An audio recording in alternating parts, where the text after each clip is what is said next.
हाँ जी गाइस, तो आ चुका हूँ फिर से एक न्यू वीडियोस के साथ। तो गाइस आज की वीडियोस काफ़ी इंटरेस्टिंग होने वाली है। आज मुर्गी फार्म पालन में जो जो प्रॉब्लम्स होते हैं और कैसे इसको सॉल्यूशन निकालना चाहिए और फीड कॉस्ट, ये सारे एफसीआर के बारे में आज बात करने वाला हूँ।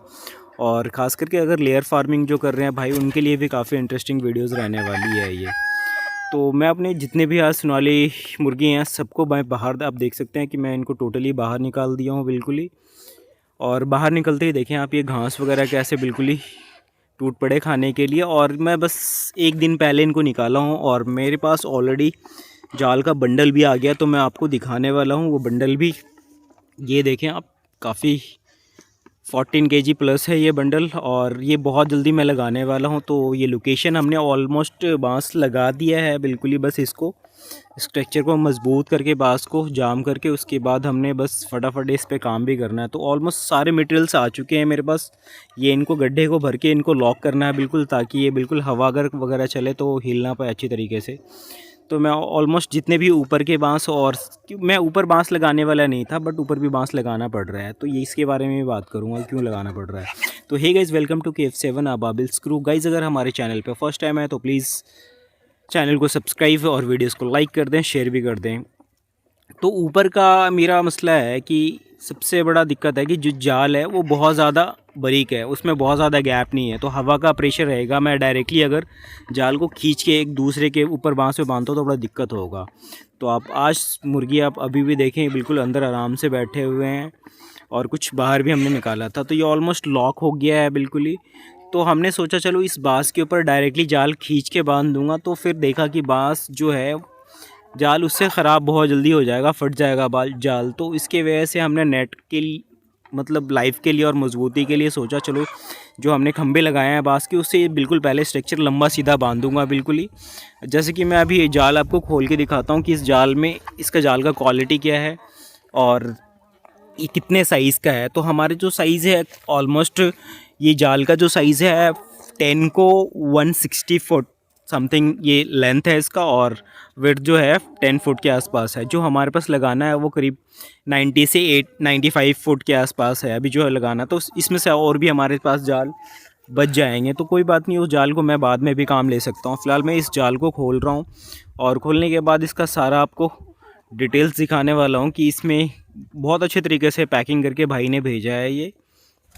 तो ये जाल जिस भी भाई को चाहिए, तो हमारा एक भाई है बड़ा टचिंग में है, वो ऑलमोस्ट ये जालों का काम करते हैं। तो जो आपको ऑनलाइन या फिर आपके नज़दीकी स्टोर में जो भी अगर ये जाल आपके पास बहुत ज़्यादा रेट मिलता हो या फिर अवेलेबल नहीं है, तो आप प्लीज़ मेरे नंबर पे आप कांटेक्ट कर सकते हैं। मैं आपको ये जाल प्रोवाइड कर सकता हूँ या फिर आपको डिटेल्स बता सकता हूँ कि आप इधर से ले सकते हैं। तो आप देख सकते हैं कि नीचे जो येलो का हिस्सा दिख रहा है वो साइड नीचे का बॉर्डर रहेगा, ऊपर नीचे दो हिस्से हैं वो बॉर्डर हैं येलो का। उसके बाद ये नेट है, बहुत बढ़िया नेट है और लास्टिंग भी बहुत अच्छी होगी कि ये ऑलमोस्ट 70 GSM का है, तो ये काफ़ी हैवी भी होगा। और बहुत ज़्यादा वेट तो नहीं कहता, इसके साइज़ के हिसाब से बहुत ज़्यादा वेट नहीं है मेरे हिसाब से। अगर बहुत ज़्यादा वेट होता तो ये 40 kg 50 kg के समथिंग होता, बट इतना नहीं है, ओनली 15 kg समथिंग ये इसका वेट है। तो ये जाल खुल चुका है और ये क्वालिटी देखे भाई, ये बहुत ज़बरदस्त है बिल्कुल ही। और इसमें जो मटेरियल इस्तेमाल है वो लेलून है बिल्कुल ही, जो ये फटने के चांसेस नहीं है। इतना है कि बंदा अगर इधर से इधर टक्कर मार दे तभी वो रुक सा जाएगा। तो मैं ये जाल ऑलमोस्ट नीचे बिछा दिया हूँ। तो मैं ये सोच रहा था कि मैं जाल को डायरेक्टली बांस के ऊपर खींच कर बांध दूंगा, बट इसमें बहुत ज़्यादा प्रॉब्लम है। जाल इसके वजह से बहुत जल्दी ख़राब हो जाएगी। आप इसका विड्थ देखिए और हैवी देखिए, बहुत अच्छा क्वालिटी का जाल है। तो मैं सोचा कि नहीं हमने जाल वेस्ट नहीं करने हैं, तो सबसे पहले मैंने बांस मंगवाया और इस टाइप में हमने ऑलमोस्ट बांस भी बांध दिया है। अब इसके ऊपर अगर मैं जाल लगाऊंगा इस रस्सी की मदद से, इसको अच्छी तरीके से बिल्कुल ही, ये एक सुई है तो इसकी वजह से मैं इसको फोल्ड करके अच्छी तरह इसमें स्टिच करूँगा, तो इस जाल का लाइफ भी बहुत अच्छा रह जाएगा। जैसे कि ये यहाँ पे भाई देखें ऊपर में लगा रहा है ये, तो इसके वजह से ये जाल का लाइफ बहुत बढ़िया रहेगा। तो मुर्गी पालन में क्या है, ये इम्पॉर्टेंट है कि अगर आपके पास फीड कॉस्ट बचाना है तो ये आपको करना पड़ेगा। आप ये देखिए कितना ज़बरदस्त हो गया है। वन साइड का हमने बहुत जल्दी काम करवाया है, तो वन साइड का ऑलमोस्ट ये काम हो चुका है बिल्कुल ही। और इस साइड का थोड़ा बांस कम हो गया तो इसकी वजह से होल्ड हो गया। बस ये 2 से 3 घंटे में ये भी ऑलमोस्ट हमारा ये काम हो जाएगा। तो इसको करने में भाई काफ़ी मेहनत लगा, काफ़ी हार्ड वर्किंग है। फिर मैंने सोचा चलो इसको कैसे भी करना कि मुर्गियों को भाई धूप लगाना बहुत ज़रूरी है इस विंटर सीज़न में। तो आप देख सकते हैं कि धूप बहुत अच्छी आ रही है और जाल ऑलमोस्ट हमारा काम हो चुका है बिल्कुल ही। और मैं साइड वाले से सेंटर में खोलने की सोच रहा था, तो आप ज़रूर कमेंट करके बोलें कि मैं अगर इस साइड से मुर्गियों को बाहर निकालूंगा तो किस साइड से निकालूंगा। तो मैंने सोचा चलो लास्ट वाले हिस्से से निकालूंगा। तो हाँ, ये इन दोनों में से कंफ्यूज था, तो मैं ये सोच रहा था, बट काफ़ी भाइयों का आया कहना है कि लास्ट वाले खोलने का। तो लास्ट वाले में थोड़ा प्रॉब्लम क्या होगी, जब मैं ग्रिल वाला अगर गेट लगाऊंगा तो लास्ट वाले में थोड़ा स्पेस कम है। तभी हमने दिमाग लगाया कि एक साइड वाला ग्रिल बड़ा कर दूंगा। जैसे कि मैं 1-2 वीडियोस में आने के बाद मैं ज़रूर आपको वीडियोस में दिखाऊंगा कि कैसे हमने ग्रिल के वजह से बीच का सेंटर का काम करने की सोच रहा था, बट लास्ट वाला ही खोलूँगा, डन की कंफर्म हो गया। तो ये बांस हमने लेके आया, तो जैसे कि हमने ऊपर में फ़ोल्ड किया है वो नीचे में भी फ़ोल्ड करके और जो हमारे खंभे है उसके साथ अटैच करके इसको बांध दूंगा ताकि हवा वगैरह चले तो ऊपर ना जाए, जैसे कि हमने इस टाइप पे रखा है। तो अभी ये नीचे का कोई भी काम नहीं हुआ, बट ऑलमोस्ट ऊपर का काम 99% हो चुका है, नीचे का काम बाकी है। तो बस बहुत जल्दी नीचे का भी काम ऑलमोस्ट फिनिश होने वाला है। और ये जाल खोलने की बात है तो फिनिश हो चुका है ऑलमोस्ट मेरा ये भी। और बस मुर्गियों को मैं जस्ट बाहर निकालने की कोशिश कर रहा हूँ कि अब ये जाल खोल कर फटाफट लड़के से बोलता हूँ भाई ये खोल लेगा, और मुर्गी वेट कर रहे हैं। तो ये देखें भाई जाल ऑलमोस्ट साइड वाले ही हमने खोला और मुर्गी देखें आप एक एक करके भाई बाहर बहुत सारी, इतनी जल्दी मुर्गी आ गई। जैसे जाल खुला तो टूट पड़े बिल्कुल कि हमने थोड़े से दाने इधर बाहर इनको दिखाकर और नीचे ज़मीनों में डाल दिया, तो इसकी वजह से मुर्गी बिल्कुल एक बार में टूट पड़ी बिल्कुल आने के लिए। तो भाई सबसे पहली बात करना है कि अगर मुर्गी पालन में भाई अगर चिकन के पर्पज़ से पाल रहे हो या फिर लेयर वाले काम कर रहे हैं देसी में, तो सबसे पहले भाई फीड के ऊपर बहुत ज़्यादा ध्यान रखना पड़ेगा। और मुर्गियों को स्वास्थ्य के लिए तो भाई सबका अलग अलग टेक्निक होता है पालने का, बट मेरे हिसाब से अगर लेयर वाला मैं काम कर रहा हूँ तो बिल्कुल प्रॉपर ही इसे फीड पे काम नहीं करूँगा। इसको हरी फीड, मतलब हरी सब्जी वगैरह फ्री रेंज का इसका सेटअप पूरा हमने करना है और कम से कम FCR पे इसको पालना है। ठीक है, अगर मैं फीड खिला के अगर पाल रहा हूँ तो भाई 100% अंडे आने की जगह पे 60% अंडे आने की जगह पे मेरे पास 45-50% आएंगे, बट अगर मैं फीड खिला रहा हूँ और फीड खाने के बाद भी अगर मुर्गी इतना अंडा नहीं दे रही है, कभी बीमार हो जा रही है, तो इसकी वजह से बहुत ज़्यादा दिक्कत हो रहा है। तो मेरे सबसे पहले बात मेरा जो दिमाग में चल रहा है कि भाई हमने फीड अपने कम से कम इसको खिलाना है और कोशिश करना कि हरी सब्जी वगैरह दूँ इसको। अभी जैसे विंटर का सीज़न आ रहा है तो बहुत सारी सब्जियां इस टाइम सस्ती हो जाएगी, और बाहर की हवा वगैरह पानी धूप, जैसे कि विंटर के सीज़न में धूप लगना भी बहुत ज़रूरी है कि मुर्गियाँ ठंडी हो जाती हैं। तो इसके वजह से बहुत ज़्यादा मेडिसिन भी इसको नहीं दे सकते हैं कि मेडिसिन देने से भी अंडे का जो प्रोडक्शन है वो बहुत कम हो जाता है। तो आप देखें कि ये फार्म में बिल्कुल ही अंदर और बाहर का हिस्सा दिखाऊँ तो जो अंदर में अभी भी बहुत सारी मुर्गी हैं और बाहर के हिस्से में जो आए हैं वो काफ़ी कंफर्टेबल तरीके से धूप में कोई अपने पर को फैला के बिल्कुल ही बैठ गए, आराम से धूप खा रही है। तो भाई ये धूप का मज़ा ये है। तो अगर फ्री रेंज का अगर मुर्गी फार्म करते हैं तो फ्री रेंज में जितने भी है पोल्ट्री फार्म वाले तो फ्री रेंज होता नहीं है, बट देसी में जितना भी आप फ्री रेंज देंगे भाई मेरे हिसाब से तो बहुत बेहतर है।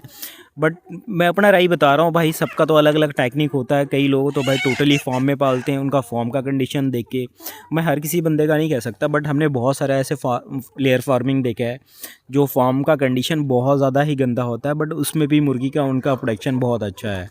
तो देन बस सबका अलग अलग भाई सोच होता है करने का, अलग अलग थिंकिंग होता है। बट मेरा जो स्ट्रेटेजी है भाई यही है कि हमने फ्री रेंज दे के और लेयर फार्मिंग करना है। बहुत ज़्यादा इनको बाहर का भी नहीं खिलाना है, तो बहुत ज़्यादा हमने फीड भी नहीं खिलाना है, बट हरी सब्जी ज़रूर खिलाना है। कि एक चीज़ और है कि अगर इनको बिल्कुल ही अच्छी तरीके से आप अगर धूप लगा रहे हैं और बाहर का चीज़ें खिला रहे हैं इनको, तो मुर्गियाँ भी बहुत स्वस्थ रहती है। जैसे कि चावल के टुकड़े हो गए हैं उसको बारीक करके आप दे सकते हैं, गेहूं का टुकड़े हो गए ये बारीक करके दे सकते हैं। जो चीज़ें सस्ती हो सकती है, जैसे कि अभी धान का सीज़न विंटर में चलता है, तो आप धान वगैरह को उसको अच्छे तरीके से बारीक करके आप वो भी दे सकते हैं, जिनको हाजमे में कोई प्रॉब्लम नहीं होगा, बहुत आराम से इजीली पाचन हो जाएगी। तो ये एक जब फॉर्म के अंदर आया तो मैं अंडे देखने लगा, तो एक ही अभी तक अंडे दिए कि अभी सुबह का 9:30 साढ़े 9 हुआ है। तो इनका जो 10 बजे का टाइमिंग है, 10 बजे से लेकर शाम तक ये अंडे देती है ये। तो अभी किसी में अंडे नहीं है, एक अंडे दे के 10 मुर्गी अभी उठी थी। तो फार्म के अंदर जो मुर्गी हैं अभी भी बाहर नहीं जा रही है, थोड़ा कंफर्टेबल नहीं लग रहा, उनको डर सी रही है। देखें अभी भी जो मुर्गी बाहर है वो बिल्कुल बहुत अच्छे तरीके से खा रही हैं, और जो फार्म के अंदर हैं वो अभी भी सोच रहे हैं कि मैं बाहर जाऊँ कि नहीं देखूँ। यह आप देख सकते हैं कि बिल्कुल ये पानी, जैसे फीड डाला हमने तो फीड बिल्कुल टूट पड़े खाने के लिए, और धूप ऑलमोस्ट बहुत अच्छी है आज की धूप। तो इनको बस हमने ज़्यादा से ज़्यादा अभी बाहर इनको फीड खिलाना है और पानी भी बाहर ही देना है इनको। तो आप देख सकते हैं कि भाई ये फ्री रेंज का क्या मतलब मुर्गियों का पालन। फ्री रेंज में ये होगा जो छोटे मोटे किसान हैं इनके पास बजट बहुत कम है, तो फ्री रेंज दे के आप मुर्गियों को पाल सकते हैं भाई।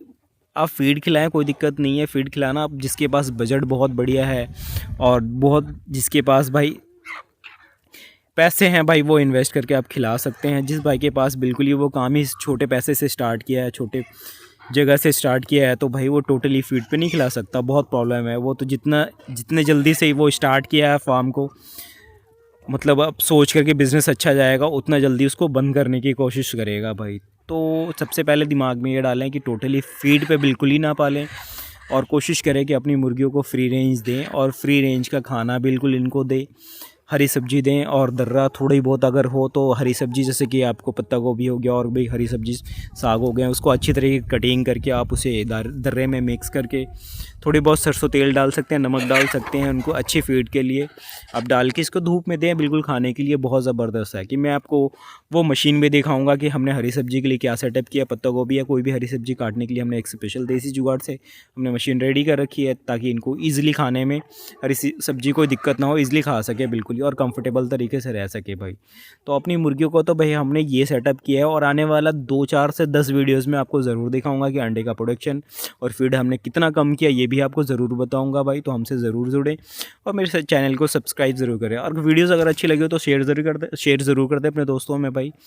और जो भी लोग अगर ये जाल लेना चाहते हैं तो मेरे भाई व्हाट्सअप नंबर है और कॉलिंग नंबर है, दोनों आप मेंशन रहेगा। आप प्लीज़ मुझसे आप बात कर सकते हैं, कॉलिंग कर सकते हैं। टाइमिंग भाई आप एनी टाइम भी कर सकते हैं, कोई दिक्कत नहीं है, मैं बात कर सकता हूँ बिल्कुल ईज़िली। तो आप ये जाल लेने का फ़ायदा ये होगा कि आप देख सकते हैं कि कहीं मुर्गी इधर उधर बिल्कुल जाने वाली नहीं है। थोड़ा मेहनत है करने में और मेहनत के बाद भाई ये रिज़ल्ट है कि मुर्गियों आप देखें एक्टिविटी बॉडी भाई। मैं थोड़ा नीचे कैमरा करके दिखा रहा हूँ ताकि ये मुर्गियों का एक्टिविटी देख सके। आप देख सकते हैं कि कितने कंफर्टेबल है ये धूप में आके। तो गाइज़ उम्मीद करता हूँ कि भाई वीडियोस काफ़ी अच्छी लगी हो। अगर अच्छी लगी हो तो मेरे वीडियोस को लाइक ज़रूर कर दें और चैनल को सब्सक्राइब कर दें। मिलते हैं अगले वीडियोस में, तो तब तक अपना ख्याल रखें, अपने फार्म का बहुत ज़्यादा ध्यान रखें। Thank you for watching, bye bye.